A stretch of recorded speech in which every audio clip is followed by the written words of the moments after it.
ಈಗಾಗಲೇ ಮಾತಾಡೋರು ಹೇಳಿದ ಹಾಗೆ ಹವಾಲ್ದಾರ್ ಕುಟುಂಬ ತುಂಬ ಸೌಹಾರ್ದತೆಯ ಕುಟುಂಬ. ಅವರೆಷ್ಟು ಪ್ರತಿಭಾನ್ವಿತರೋ ಅಷ್ಟೇ ಸಾಂಸ್ಕೃತಿಕ ಹಿನ್ನೆಲೆ ಇರೋದು ಕೂಡ ನಾವು ಗಮನಿಸಿದ್ದೇವೆ.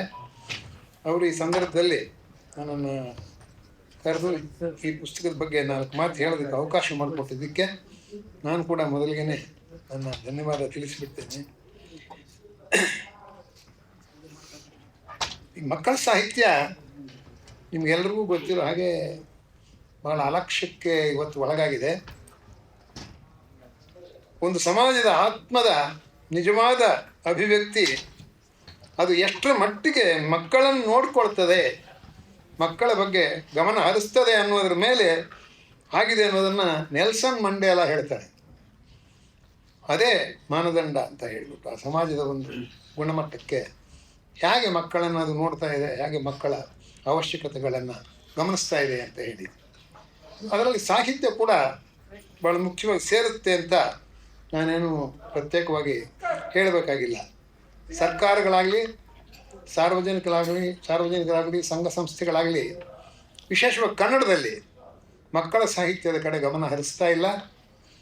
ಪೋಷಕರು ಕೂಡ ಅದು ಕಾರಣ ಏನಿದೆಯೋ ನಿಮಗೆ ಒಂದು ಉದಾಹರಣೆ ಹೇಳೋದಾದರೆ, ತುಮಕೂರಿನಲ್ಲಿ ನಮ್ಮ ಹಿತೈಷಿಗಳೊಬ್ಬರು, ಸರ್ ನಮ್ಗೆ ಪರಿಚಯ ಆಗಿರೋ ಮಹಿಳೆಯೊಬ್ಬರು ತಮ್ಮ ಮಕ್ಕಳ ಬಗ್ಗೆ ವಿಶೇಷ ಕಾಳಜಿ ವಹಿಸ್ತಾರೆ, ಒಂದು ನಿಮಿಷ ಕೂತ್ಕೊಳ್ಳಿ ಸರ್ ಕರೆಸ್ತೀನಿ, ನಿಮ್ಮ ಪುಸ್ತಕಗಳನ್ನ ನಾವು ತೊಗೊಂಡು ಮಕ್ಕಳಿಗೆ ಕೊಡಲಿ ಇದ್ರು. ಕರೆಸಿದ್ರು ಅವರು, ಆಯಮ್ಮ ಬಂದರು, ಪರಿಚಯ ಮಾಡಿಕೊಟ್ಟು ಸರ್ ಕೊಡಿ ನಿಮ್ಮ ಪುಸ್ತಕಗಳು ನಮ್ಮ ಮಕ್ಕಳಿಗೆ ಬೇಕು ಅಂತಂದರು.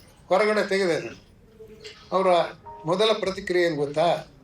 ಅಯ್ಯೋ ಕನ್ನಡದಲ್ಲ ಸರ್, ಕನ್ನಡ ಪುಸ್ತಕಗಳ ಇವು, ನಾನು ತಗೊಂಡು ಏನು ಮಾಡಲಿ ಸರ್, ನಮ್ಮ ಹುಡುಗನ ಕೊಟ್ಟು ಏನು ಉಪಯೋಗ, ನೀವು ಇಂಗ್ಲೀಷ್ನಲ್ಲಿ ಬರೆದಿದ್ದೀರಿ ಅಂತ ತಿಳ್ಕೊಂಡ್ಬಿಟ್ಟೆ ಅಂತ ತಗೊಳ್ಳಿಲ್ಲ. ಅದು ಮಕ್ಕಳ ಬಗ್ಗೆ ವಿಶೇಷ ಪ್ರಜ್ಞೆ ವಹಿಸುವಂಥವ್ರು. ಈ ಬಗೆಯ ಹುಸಿ ವ್ಯಾಮೋಹ ಇಂಗ್ಲೀಷ್ ಬಗ್ಗೆ ಯಾವ ಕನ್ನಡಿಗರೂ ವಿರೋಧ ಇಲ್ಲ. ನಾನು ಇಂಗ್ಲೀಷ್ನಿಂದಲೂ ಅನುವಾದ ಮಾಡಿದ್ದೇನೆ, ಇಂಗ್ಲೀಷು ನಮ್ಮ ಎಲ್ಲರ ಇಷ್ಟದ ಭಾಷೆನೇ.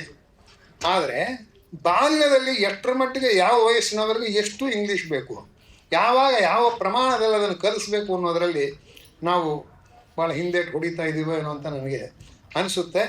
ಇರಲಿ, ಆ ಮಾತು ಬೇರೆ. ಅದು ಒಂದು ಕಾರಣ.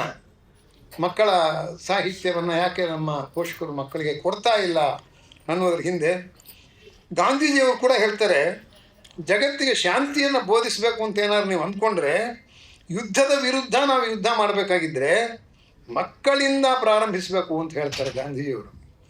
ಇದು ಅವರು ಹಿರಿಯರು ಹೇಳಿರೋ ಮಾತು.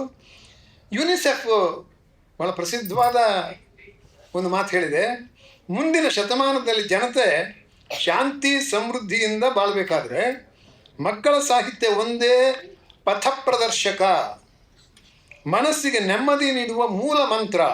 ಯುನಿಸೆಫ್ ಹೇಳಿರೋದು. ವಿಶೇಷವಾಗಿ ಮಕ್ಕಳ ಬಗ್ಗೆ ಕಾಳಜಿ ವಹಿಸ್ತಕ್ಕಂಥ ಸಂಸ್ಥೆ ಹೇಳಿದೆ. ಮಕ್ಕಳ ಸಾಹಿತ್ಯ ತುಂಬ ಪ್ರಯೋಜನಗಳಿದೆ, ನಾವು ತಿಳ್ಕೊಬೇಕಿದೆ. ಮಕ್ಕಳಿಗೆ ಕೊಡೋದ್ರಲ್ಲಿ ಮಕ್ಕಳ ಒಂದು ಸೃಜನಶೀಲತೆ, ಅವಗಾಹನ ಸಾಮರ್ಥ್ಯವನ್ನು ಅದು ಬೆಳೆಸ್ತದೆ. ಮಕ್ಕಳ ಸಾಹಿತ್ಯ ಅಂತರ್ಗತ ಶಕ್ತಿಯನ್ನು ಹೊರಕ್ಕೆ ತೆಗೆಯುತ್ತೆ. ಅದು ಮಕ್ಕಳಲ್ಲಿರ್ತಕ್ಕಂಥ, ಅದರಿಂದ ಮಗುವಿನ ವಿಕಾಸ ಕೂಡ ಸಾಧ್ಯ ಆಗ್ತದೆ. ಅವರ ಆಲೋಚನಾ ಶಕ್ತಿಯನ್ನು ಹೆಚ್ಚಿಸುತ್ತೆ, ಜೀವನ ಸನ್ಮಾರ್ಗವನ್ನು ಅದು ತೋರಿಸುತ್ತೆ ಅಂಥೇಳಿ ಬೇಕಾದಷ್ಟು ನಾವು ಅದನ್ನು ಹೇಳ್ತಾ ಹೋಗ್ಬೋದು. ಓದು ಬರಹಗಳಷ್ಟೇ ಮಕ್ಕಳಿಗೆ ಸಾಕಾಗೋದಿಲ್ಲ. ನೈತಿಕ ಮೌಲ್ಯಗಳನ್ನು ಅಳವಡಿಸಿಕೊಂಡು ಆ ಮಕ್ಕಳು ಸಮಾಜಕ್ಕೆ ಕೇಡು ಮಾಡದ ಹೊಣೆಗಾರಿಕೆ ಹೊರುವ ವ್ಯಕ್ತಿತ್ವವನ್ನು ನಾವು ಬೆಳೆಸಬೇಕಾಗಿದ್ದರೆ ಮಕ್ಕಳ ಸಾಹಿತ್ಯ ಅಗತ್ಯ ಅಂತ ಕೆಲವರು ಹೇಳ್ತಾರೆ. ಇನ್ನು ಕೆಲವರಂತೂ ಒಂದು ಕಡೆ ನಾನು ಓದಿದೆ, ಅವ್ರು ಬರೆದಿರೋದು, ಬಾಲ್ಯದಲ್ಲಿ ಮಕ್ಕಳ ಸಾಹಿತ್ಯವನ್ನು ಮಕ್ಕಳ ಕೈಯಲ್ಲಿ ಓದಿಸದೆ ಹೋದರೆ, ಅಥವಾ ನಾವು ಅವರ ಮುಂದೆ ಓದದೇ ಹೋದರೆ, ಇಲ್ಲ ಅವರ ಕಿವಿಗೆ ನಾವು ಮಕ್ಕಳ ಸಾಹಿತ್ಯವನ್ನು ಕೇಳಿಸದೆ ಹೋದರೆ, ಆ ಮಕ್ಕಳು ಸ್ವಾರ್ಥ, ಅರಾಜಕತೆ, ಕೇಡು ಬಗೆಯತಕ್ಕಂಥ ಗುಣಗಳು, ತಂದೆ ತಾಯಿಯಂದಿರನ್ನು ಕಡೆಗಣಿಸುವಂಥ ಮನೋಧರ್ಮ, ಪರೀಕ್ಷೆಯಲ್ಲಿ ಏನಾದರೂ ಕಡಿಮೆ ಅಂಕಗಳು ಬಂದರೆ ಓಡಿ ಹೋಗ್ತಕ್ಕಂಥ ಹೇಳಿತನ, ಆತ್ಮಹತ್ಯೆ ಮಾಡ್ಕೊಳ್ತಕ್ಕಂಥ ಒಂದು ಪ್ರಯತ್ನಗಳು, ಒಳಿತು ಕೆಡುಕುಗಳ ವಿಚಕ್ಷಣಾ ಶಕ್ತಿಯನ್ನು ಅವರು ಕಳ್ಕೊಳ್ಳೋದು, ಇಂಥ ದುರ್ಗುಣಗಳ ಪಾಲಾಗೋದು, ಇದೆಲ್ಲ ಆಗುತ್ತೆ. ಅವ್ರು ಹೇಳಿರೋದು ಮಕ್ಕಳ ಸಾಹಿತ್ಯ ಓದಬೇಕು, ಓದಿಸ್ಬೇಕು, ಕೇಳಿಸ್ಬೇಕು. ಆವಾಗ ಅವರಲ್ಲಿ ಸುಗುಣಗಳನ್ನು ಬಿತ್ತೋದಕ್ಕೆ, ಸನ್ಮಾರ್ಗದಲ್ಲಿ ನಡೆಸೋದಕ್ಕೆ ಈ ಮಕ್ಕಳ ಸಾಹಿತ್ಯ ಬೇಕೇ ಬೇಕು ಅಂಥೇಳಿ ಕೆಲವರು ಹೇಳಿದ್ದನ್ನು ನಾವು ಗಮನಿಸಬೇಕು. ಮಕ್ಕಳ ಸಾಹಿತ್ಯ ಒಂದು ಮಾಯಾಲೋಕ. ಮಕ್ಕಳು ಓದ್ತಾ ಇದ್ದರೆ ಆ ಲೋಕಕ್ಕೆ ಪ್ರವೇಶ ಮಾಡಿದಾಗ ಅಲ್ಲಿ ಯಾವುದೇ ತರ್ಕ ಇಲ್ಲ, ಮಿತಿಗಳಿಲ್ಲ. ಆ ಮಗು ಎಷ್ಟು ಬೇಕಾದರೂ ತನ್ನ ಮನೋಕಲ್ಪನೆಯನ್ನು ಓಡಿಸ್ಬೋದು. ಅದನ್ನು ನಾವು ಸೃಷ್ಟಿ ಮಾಡಿ ಆ ಮಕ್ಕಳ ಮುಂದೆ ಆ ಲೋಕವನ್ನು ತೆರೀಬೇಕಾಗತ್ತೆ. ಆ ಮಾಯಕ ಲೋಕದ ಪರಿಚಯ ಕಾವ್ಯದ ಮೂಲಕನೋ ಕಥೆ ಮೂಲಕನೋ ಮಾಡಿಸಿ ಆ ಮಗುವಿನ ಮನಸ್ಸನ್ನು ಪರಿಶುದ್ಧಗೊಳಿಸಿ ಸಂತೋಷಪಟ್ಟು ಮುಖ್ಯವಾಗಿ ಆನಂದ ಕೊಡಬೇಕು ಅಂತ. ಮಕ್ಕಳ ಸಾಹಿತ್ಯದ ಪ್ರಧಾನ ಗುಣ ಆನಂದ, ಖುಷಿಪಡಿಸೋದು. ಅದು ಬೇರೆ ಬೇರೆ ರೀತಿಗಳಲ್ಲಿ ಅವರೆಲ್ಲ ಮಾಡೋದಕ್ಕೆ ಸಾಧ್ಯ ಆಗುತ್ತೆ. ಅವರು ಯಾವುದೇ ತರ್ಕದ ಪರಿಮಿತಿಗಳಿಲ್ಲ. ಅವರು ಕನಸುಗಳನ್ನು ಕಮರಿಸುವುದಿಲ್ಲ. ಮಕ್ಕಳ ಲೋಕ ಯಾವುದೇ ರೀತಿಯಲ್ಲಿ ಕೂಡ ಎಷ್ಟು ಬೇಕೋ ಅಷ್ಟು ಅವರು ಯೋಚಿಸ್ತಾರೆ, ಕಲ್ಪನೆಯನ್ನು ಬೆಳೆಸ್ಕೋತಾರೆ. ಹೀಗೆ ನಾಳಿನ ಮೇಧಾವಿಗಳನ್ನು ತಿದ್ದುವಲ್ಲಿ ಮಕ್ಕಳ ಸಾಹಿತ್ಯ ಬಹಳ ದಿವ್ಯವಾದ ಒಂದು ಔಷಧ ಅನ್ನೋದನ್ನು ನಾವು ಮರಿಬಾರ್ದು. ದೊಡ್ಡವರ ಸಾಹಿತ್ಯಕ್ಕಿಂತ ಹಲವು ಪಟ್ಟು ಮುಖ್ಯವಾದಂಥದ್ದು ಇದು. ಅದಕ್ಕೆ ಇತ್ತೀಚೆಗೆ ನಾವು ಹೇಳ್ತಾ ಇದ್ದೇವೆ, ಮಕ್ಕಳ ಸಾಹಿತ್ಯ ಕನ್ನಡ ಸಾಹಿತ್ಯದ ಒಂದು ಪ್ರಕಾರ ಅಲ್ಲ. ಎಲ್ಲರೂ ಅದು ಒಂದು ಪ್ರಕಾರ ಅಂತಾರೆ. ಕತೆ ಇದ್ದ ಹಾಗೆ, ಕಾದಂಬರಿ ಆಗಿದ್ದ ಹಾಗೆ ಮಕ್ಕಳ ಸಾಹಿತ್ಯ ಅಂತ. ಖಂಡಿತ ಅಲ್ಲ, ಅದು ಒಂದು ಪರ್ಯಾಯ ಸಾಹಿತ್ಯ. ಹಿರಿಯರ ಸಾಹಿತ್ಯದಲ್ಲಿ ಹಾಗೆ ಕತೆ, ಕವನ, ಕಾದಂಬರಿ ಇದ್ದಾವೆ, ಮಕ್ಕಳ ಸಾಹಿತ್ಯದಲ್ಲಿ ಕೂಡ ಹಾಗೇ ಇದ್ದಾವೆ. ಎಲ್ಲ ಭಾಗಗಳು ಕೂಡ ಅದು ಒಂದು ಆಲ್ಟರ್ನೇಟಿವ್ ಲಿಟ್ರೇಚರ್ ಅನ್ನೋದನ್ನು ನಾವು ಗಮನಿಸ್ತಾ, ಈ ಹಿನ್ನೆಲೆಯಲ್ಲಿ ಈ ಕೃತಿಯನ್ನು ಕುರಿತು ಒಂದು 4 ಮಾತು ನಾನು ಹೇಳಬೇಕು. ಇದು ಒಂದು 14 ಪದ್ಯಗಳ ಒಂದು ಸೊಗಸಾದ 14 ಪದ್ಯಗಳ ಒಂದು ಗುಚ್ಛ. ವಸ್ತು ವಿಶಿಷ್ಟತೆಯನ್ನು ನಾವು ಇದರಲ್ಲಿ ಗಮನಿಸ್ಬೋದು. ಬೇರೆ ಬೇರೆ ಬೇರೆ ಪದ್ಯಗಳನ್ನು, ಬೇರೆ ಬೇರೆ ವಸ್ತುಗಳನ್ನು ಹವಾಲ್ದಾರ್ ಅವರು, ಗಿರಿಧರ್ ರಾವ್ ಅವರು ಭಾಳ ಚೆನ್ನಾಗಿ ತಗೊಂಡಿದ್ದಾರೆ. ಸರಳ ಸುಂದರ ಭಾಷೆಯಲ್ಲಿ ಅವರ ಕವನಗಳಿರೋದನ್ನು ನಾವು ನೋಡ್ಬೋದು. ಎಲ್ಲೋ ಒಂದೆರಡು ಕಡೆ ನನಗೆ ದೋಷಿಗಳು ಕಾಣಿಸಿದ್ದು, ಪದಗಳು ಹೆಚ್ಚು ಕಡಿಮೆ ಆದಾಗ ಲಯ ಸ್ವಲ್ಪ ಕುಂಟೋದು. ಅದು ಬಿಟ್ಟರೆ ಉಳಿದಂತೆ ಬಹಳ ಒಳ್ಳೆಯ ರಚನೆಗಳನ್ನು ಅವರು ಇಲ್ಲಿ ಮಾಡಿದ್ದಾರೆ. ಒಂದು ವಿಶೇಷ ಅಂದರೆ ಬಹುಮುಖ ಪ್ರತಿಭಾನ್ವಿತರು ಗಿರಿಧರ್ ರಾವ್ ಹವಾಲ್ದಾರ್ ಅವರು. ಎಷ್ಟು ಬಗೆ ಬಗೆಯಲ್ಲಿ ಅವರ ಪ್ರತಿಭೆ ಹರಡಿದೆ ಅನ್ನೋದನ್ನು ನೋಡಿ ಪಟ್ಟಿದ್ದೇನೆ ನಾನು. ಅಂಥವರು ಕೂಡ ಮಕ್ಕಳನ್ನು ಮರೀದೆ ಮಕ್ಕಳ ಕಡೆ ಬಂದು ಮಕ್ಕಳಿಗೆ ಇಂಥ ಕವನಗಳನ್ನು ಕೊಟ್ಟಿದ್ದಾರೆ ಅನ್ನೋದು ಒಂದು ವಿಶೇಷ. ಇದರಲ್ಲಿ ಅನೇಕ ಎಲ್ಲ ಪದ್ಯಗಳನ್ನು ನಾನು ಹೇಳ್ತಾ ಹೋಗೋದಿಲ್ಲ. ಈ ಗುಬ್ಬಿ ಸ್ನಾನ ಅಂತ ಮೊದಲನೇ ಪದ್ಯ, ಗುಬ್ಬಿಗಳು ಬಂದು ನೀರಿನಲ್ಲಿ ಸ್ನಾನ ಮಾಡಿದ್ರೆ ಸ್ವಚ್ಛತೆಯ ಒಂದು ಪ್ರಾಮುಖ್ಯತೆಯನ್ನು ಮಕ್ಕಳಿಗೆ ಕೊಡ್ತಾರೆ ಅವರು.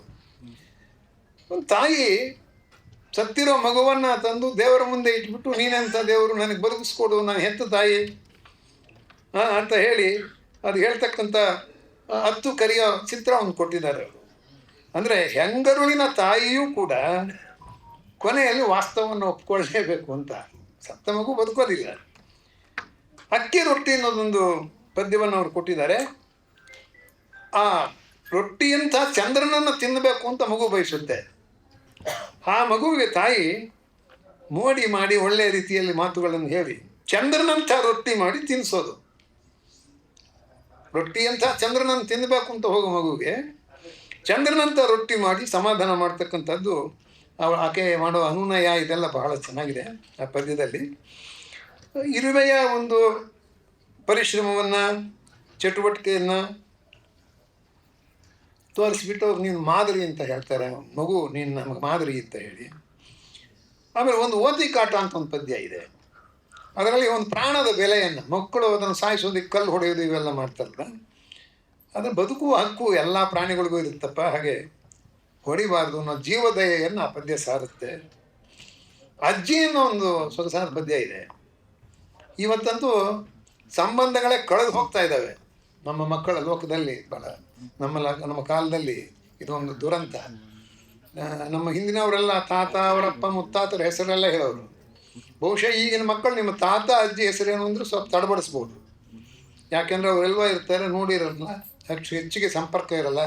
ನಿಮಗೆ ಗೊತ್ತಿದೆ ಅದು. ಸಂಬಂಧಗಳೇ ಕಳೆದು ಹೋಗ್ತಾ ಇದ್ದವು ಈ ಕಾಲಕ್ಕೆ. ಇದೊಂದು ಒಳ್ಳೆಯ ಸಾಂದರ್ಭಿಕ ಕವಿತೆ ಆಗಿದೆ. ಹಿರಿಯರ ಅವಶ್ಯಕತೆಯನ್ನು ಇದು ತುಂಬ ಚೆನ್ನಾಗಿ ಹೇಳುತ್ತೆ. ಅಜ್ಜಿ ಮನೆಯಲ್ಲಿ ಇದ್ಲು ಅಂದರೆ ಮನೆ ತುಂಬ ಹರುಷ ಅನ್ನೋ ಮಾತು. ಅವಳು ಹೇಳೋ ಕಥೆಗಳೆಲ್ಲ ನನಗಿಷ್ಟ, ಅವರು ಇಲ್ಲದೆ ಹೋದರೆ ಭಾಳ ಕಷ್ಟ ಅಂತ. ಮಗು ಚೆನ್ನಾಗಿದೆ ಅದು. 100 ವರ್ಷ ನನ್ನ ಜೊತೆ ಇರಬೇಕು ಅಂತ ಮಗು ಹೇಳುತ್ತೆ ಈ ಪದ್ಯದಲ್ಲಿ. ಮಗುವಿನ ಈ ಬಯಕೆ ಎಷ್ಟು ಪೋಷಕರಿಗೆ ಇವತ್ತು ಗೊತ್ತಿದೆ ನಾವು ಪ್ರಶ್ನಿಸಬಹುದು. ಚಿಟ್ಟೆ ಅಂತ ಒಂದು ಪದ್ಯ ಇದೆ. ಚಿಟ್ಟೆಯ ಜೀವನ ಚಕ್ರವನ್ನು ಸಂಕ್ಷಿಪ್ತವಾಗಿ ಭಾಳ ಚೆನ್ನಾಗಿ ಬರೆದಿದ್ದಾರೆ ಅವರು. ಪದ್ಯ ಹೆಣೆಯೋದೇ ಒಂದು ಕೌಶಲ ಮಕ್ಕಳಿಗೆ, ಎಲ್ರಿಗೂ ಸುಲಭ ಅಲ್ಲ. ನೀವು ವಸ್ತುವನ್ನು ಚೆನ್ನಾಗಿ ಹೇಳಬೇಕು ಅಂತಂದರೆ ಲಯ ಛಂದಸ್ಸು ತಪ್ಪುತ್ತೆ. ಛಂದಸ್ಸು ಲಯ ತರಬೇಕು ಅಂತ ನೀವು ಹೋದರೆ ವಸ್ತು ಏನೇನೋ ಆಗುತ್ತೆ. ಇವೆರಡರ ಒಂದು ಸಮತೋಲನ ಸಾಧಿಸಬೇಕು ಮಕ್ಕಳಿಗೆ ಪದ್ಯ ಕೊಡುವಾಗ. ಆ ವಿಷಯನೂ ಬಿಟ್ಟು ಹೋಗಬಾರ್ದು, ಅವರ ಸೊಗಸಾದ ಆಕರ್ಷಕವಾದ ಲಯನೂ ಬಿಟ್ಟು ಹೋಗಬಾರ್ದು. ಅದು ಕವಿಯ ಒಂದು ಕೌಶಲ. ಅದು ಬೇಕೇ ಬೇಕು, ವಿಶೇಷವಾಗಿ ಮಕ್ಕಳ ಸಾಹಿತ್ಯದಲ್ಲಿ. ನೀವು ಲಯ ತಪ್ಪಿ ನಮಗೆ ಲಯ ಇರಲೇಬೇಕು ಅಂತೇನಿಲ್ಲ, ಹೀಗೆಲ್ಲ ಹೇಳ್ತಾರಲ್ಲ. ಮಕ್ಕಳ ಸಾಹಿತ್ಯದಲ್ಲಿ ಅದು ಸಾಧ್ಯ ಇಲ್ಲ. ಆ ಪದ್ಯ ಹೆಣೆಯುವ ಕೌಶಲವನ್ನು ಇಂಥ ಕೆಲವು ಪದ್ಯಗಳಲ್ಲಿ ನಮ್ಮ ಹವಾಲ್ದಾರ್ ಅವರು ತೋರಿಸ್ಕೊಟ್ಟಿದ್ದಾರೆ. ಸೂರ್ಯನ ಅಳಲು ಅಂತ ಒಂದು ಪದ್ಯ ಇದೆ. ಅದೊಂದು ವಿಶಿಷ್ಟವಾದ ಪರಿಕಲ್ಪನೆ. ಇರೋದ್ರಲ್ಲೇ ನಾವು ನೆಮ್ಮದಿ ಕಂಡ್ಕೋಬೇಕು ಅಂತ ಪದ್ಯ ಚೆನ್ನಾಗಿ ಹೇಳುತ್ತೆ. ಸೂರ್ಯನ ಪಾಪ ಸಂಕಟ ಆಗೋಗ್ಬಿಡುತ್ತೆ, ನನಗೆ ಯಾರೂ ಜೊತೆಯಲ್ಲೇ ಇಲ್ಲ, ಯಾರು ನಾನು ಕರೆದ್ರು ಹತ್ತಿರ ಬರಲ್ಲ. ಯಾಕಂದ್ರೆ ಶಾಖ ಸುಟ್ಟು ಹೋಗ್ಬಿಡ್ತದೆ. ಅದು ಯಾವುದು ಧೂಮಕೇತುನೂ ಬರಲ್ಲ. ಚಂದ್ರನ ಜೊತೆ ಎಲ್ಲ ಚುಕ್ಕಿಗಳೆಲ್ಲ ಇರ್ತವೆ, ಭಾಳ ತಂಪಿಗಿರೋದ್ರಿಂದ ಚಂದ್ರನೇ ಕರೆಯುತ್ತೆ ಸೂರ್ಯ, ಚಂದ್ರನೂ ಬರಲ್ಲ. ನನಗೂ ಕಷ್ಟ, ನನ್ನ ತಂಪು ನೀನು ಬಿಸಿ ಅಂತ ಹೇಳ್ಬಿಟ್ಟು. ಹೀಗೆ ಒಂದು ಭಾವನೆಗಳೇ ಇಲ್ಲದೆ ಇರೋ ನಮ್ಮ ಕಾಲದಲ್ಲಿ ಜೊತೆಗಾರರು ಬೇಕು ಅನ್ನೋ ಅವಶ್ಯಕತೆಯನ್ನು ಈ ಕವಿತೆ ತುಂಬ ಚೆನ್ನಾಗಿ ತಿಳಿಸುತ್ತೆ. ಯಾರೂ ಬೇಡ ಅನ್ನೋ ಹಾಗೆ ನಾವು ಬೆಳೆಸ್ತಾ ಇದ್ದೀವಿ ಮಕ್ಕಳನ್ನ. ಅದೊಂದು ದುರಂತ. ದೀವಳಿಗೆ ಅಂತ ಒಂದು ಪದ್ಯ ಇದೆ, ಬಡತನದ ಭಾವನೆಯನ್ನು ಹೇಳುತ್ತೆ. ತುಂಬ ಬಡ ಹುಡುಗ ಒಬ್ಬ ಗುಡಿಸಲನವನು ದೀಪದ ಸಾಲೆ ಹಚ್ಚುವಂಥ ದೀಪಾವಳಿ ಹಬ್ಬದಲ್ಲಿ ಅವನಿಗೆ ಪಟಾಕಿ ಹಚ್ಚೋಂಗಿಲ್ಲ, ಆ ಸೌಂದರ್ಯ ನೋಡೋಂಗಿಲ್ಲ, ಆ ಬೆಳಕೆ ಇಲ್ಲ, ಕತ್ತಲಲ್ಲೇ ಇದ್ದಾನೆ ಅವನು ಅನ್ನೋದನ್ನು, ಅದು ಶೂನ್ಯದ ಕಡೆಗೆ ಆಸೆ ನೋಟ ನೋಡೋದು, ಕೊನೆಗೂ ನನಗೆ ಆ ಬೆಳಕು ಕಾಣಲಿಲ್ಲ ಅನ್ನೋದು ಚೆನ್ನಾಗಿದೆ ಅದೊಂದು ಪದ್ಯ. ರಜೆಯ ಮಜಾ ಅನ್ನೋದಂತೂ ಮಕ್ಕಳ ಚಿನ್ನಾಟವನ್ನು ತುಂಬ ಚೆನ್ನಾಗಿ ಮರ್ಕೋತಿ, ಜೋಕಾಲಿ, ಬುಗುರಿ, ಗೋಲಿ, ಲಗೋರಿ, ಒಂದೊಂದು ಪದ್ಯಕ್ಕೆ ಒಂದೊಂದು ಸ್ಟ್ಯಾನ್ಸ ತುಂಬ ಚೆನ್ನಾಗಿ ಅದನ್ನು ಬರೆದಿದ್ದಾರೆ ಅವರು. ಆ ಕಾಲದ ಹಳ್ಳಿಗಾಡಿನ ಮಕ್ಕಳ ರಜೆಯ ಮಜಾ ಈಗಿನ ಮಕ್ಕಳಿಗೆಲ್ಲಿ ತಾತನ ಊರಿಗೂ ಹೋಗಲ್ಲ, ಅಜ್ಜಿ ಊರಿಗೂ ಹೋಗಲ್ಲ. ಇವತ್ತು ಬಾಲ್ಯವೇ ಕಳೆದು ಹೋಗಿದೆ. ಬಾಲ್ಯವನ್ನು ನಾವು ಕಿತ್ಕೊಂಡ್ಬಿಟ್ಟಿದ್ದೇವೆ. ಆ ಬಾಲ್ಯವನ್ನು ಮಕ್ಕಳಿಗೆ ಮತ್ತೆ ಮರಳಿಸಬೇಕು ಅಂತಕ್ಕಂಥ ಒಂದು ಕಳಕಳಿ ತಹತಹೆ ಈ ಕವನದಲ್ಲಿ ಕಾಣುತ್ತೆ. ಪರಿಸರ ಮುಂದೆ ಒಂದಿನ ಹೇಗೆ ಹಾಳಾಗುವುದು ಅನ್ನೋದನ್ನು ಕೂಡ ಒಂದು ವಸ್ತುವನ್ನು ಒಂದು ಪದ್ಯದಲ್ಲಿ ತಗೋತಾರೆ ಅವರು. ಹೇಗೆ ನಾವೇ ಅದಕ್ಕೆ ಕಾರಣರಾಗಿದ್ದೇವೆ ಪರಿಸರ ಹಾಳಾಗೋದಕ್ಕೆ, ಅದು ನಮ್ಮ ಸಾವೇ ಸರಿ ಅಂತ ಹೇಳಿಬಿಟ್ಟು ಅಲ್ಲಿ ಹೇಳ್ತಾರೆ. ನೇತ್ರದಾನ ಅಂತ ಒಂದು ಪದ್ಯ.